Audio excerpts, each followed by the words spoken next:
আসসালামু আলাইকুম এভরিওয়ান, আবারও আপনাদের মাঝে ভিডিও নিয়ে চলে আসলাম। আজ রান্না করব, যা যা করব, মানে আজকের দুপুরের খাবারের আয়োজন যা যা করব সেটাই আপনাদের সাথে শেয়ার করব। তো আমি রান্না করছি প্রথমে এই তেলাপিয়া মাছকে আমি সব মশলা দিয়ে মেখে রাখলাম, কিছুক্ষণ মেখে রাখি এখন চুলার উপরে বসাই দিলাম।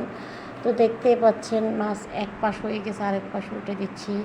তো আসলে আমার বাসায় বাচ্চারা কিন্তু মাছটা খুবই পছন্দ করে, যেটা আপনারা ভাইয়া পছন্দ করে না মাছ ভাজাটা, কিন্তু আমার বাচ্চারা খুবই খুবই পছন্দ করে, অনেক বেশি ভালোবাসে, খেতে চায়, অনেক বেশি পছন্দ করে। তো এখন আমি মাছ ভাজি করে এরপরে আরেক চুলায় বসা দিলাম। এখানে আপনাদের ভাইয়ার খুবই পছন্দের একটা খাবার, এটা শুটকির ঝাল ভাজা, যেটা কিনা আমারও পছন্দ। তো আমি দুই চুলা দুটো একসাথে বসাই দিলাম। তারপর আমি এখানে বসাই দিলাম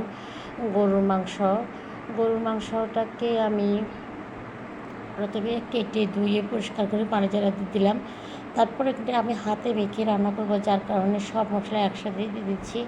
তো আমি এখানে দিয়ে দিলাম, প্রথমে মাংস দিয়ে দিলাম, তারপর গরম মশলা হিসেবে তেজপাতা, এলাচি, দারচিনি, লং, তারপর এখানে পেঁয়াজ দিয়ে দিলাম 2 কাপের মতো, তারপর দিয়ে দিলাম টমেটো, তারপর এখানে হলুদের গুঁড়া, লাল মরিচের গুঁড়া, ধনিয়া জিরা গুঁড়া, এখানে দিয়ে দিলাম এলাচ পাউডার, তারপর এখানে জয়ফল এগুলো দিয়ে দিলাম, তারপর সরষের তেল দিয়ে দিলাম, তারপর ধনিয়া জিরা, সব মশলা একসাথে দিয়ে আমি এখন হাতে মেখে নিচ্ছি খুব ভালো করে।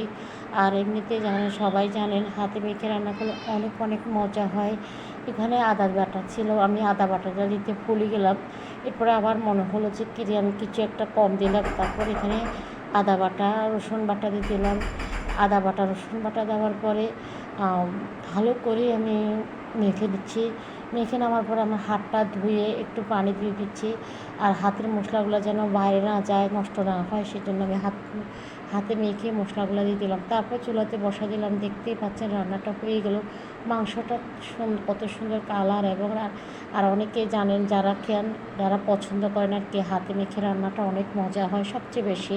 তো খাবারের শেষে আমি বাইরে চলে গেলাম, বাইরে একটু আমি একটা কাজে গেলাম। কাজে যাওয়ার পরে যাওয়ার পথে একটু ভিডিও করলাম। ওই জায়গাটায় পরিবেশটা অনেক সুন্দর, পাশে ছিল নার্সারি। তো নার্সারি থেকে আমি কিছু ভিডিও করে নিলাম। তো ভিডিও করে নেওয়ার পরে আমি রিক্সা থেকে একটু ভিডিও করলাম, তারপর বাসায় চলে গেলাম। বাসায় চলে এলাম, লিফটে উঠলাম, দেখতে পাচ্ছেন। এরপরে বাসাতে একটু ব্যালকনিতে ভিডিও করলাম, আবার চলে আসার পথে আবার একটু ভিডিও করে নিলাম। তো ভিডিও করেই আসলে দেখতেছি কোনটা সুন্দর হয়। তারপর আমাদের ছাদ বাগানটা ভিডিও করলাম। তো কেমন হয়েছে অবশ্যই